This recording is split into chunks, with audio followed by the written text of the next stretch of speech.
Keegan, I love you! Thanks. Okay, before I start, I'd first like, this has nothing to do about him, but I'd like to dedicate this to my friend Carl, who just lost someone really, really close to him. I just want to say, dude, you're the strongest motherfucker I know, and I love you.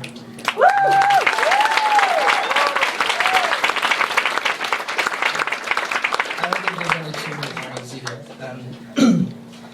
He doesn't tell you that he loves you enough. He knows. He's sorry. I think there's demons in his heart from not loving enough. Sit back, relax. He probably won't share his story. He's anxious. Since the age of 10, words wouldn't come out until transcribed with a pad and a pen. This kid was just a clogged up spout. After all, he only stood 5'5". How much could he really have bottled up inside? You see, that right there is his biggest downfall. The feelings of love, sorrow, hate, man, shit, I've neglected them all. I get choked back. It's hard to explain the daunting task of trying to get past the inner roadblock on this TikTok, because sharing real feelings reminds me more of horror time, like a Hitchcock wristwatch. He's anxious. Expressing in words is kind of absurd to this nerd who sits in the back of class hoping his ass gets skipped when a question's flipped. Now I know I'm not the only one that applies to, but shit, it gets kind of whack when you look back and contemplate what could have been if I had just shared that one feeling, that one thought, that emotion that stirs you up inside like a pot of a witch's potion, when eventually they add up, every single one, to turn one emotion to the widest ocean. Well shit, no wonder the kid gets sick from the motion.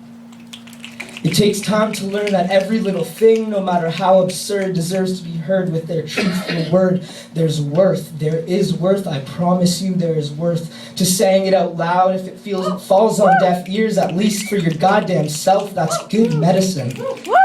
Of course, I take another hit of that medicine and I'm all up in my head again, fondling with the thought if I'll see you at the end again. We can't pretend again to lend a helping hand again like a mannequin. I am fucking static.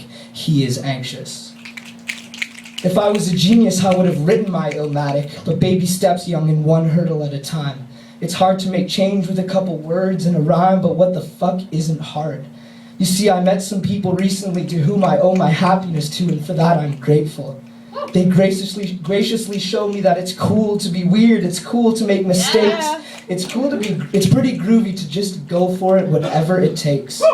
With a pad and a pen, scribble down that Nike swoosh and just do it, baby, and do it because there are people that will listen, people that care, and you reciprocate. If you have love to give, why not shout it out? If life's getting hard to live, why not talk it out? If you need to get wet, fill up a damn bathtub and sit in it. Just do it. Just fucking do it. Do what needs to be done for you, and you will find your smile. Baby steps, youngin', baby steps.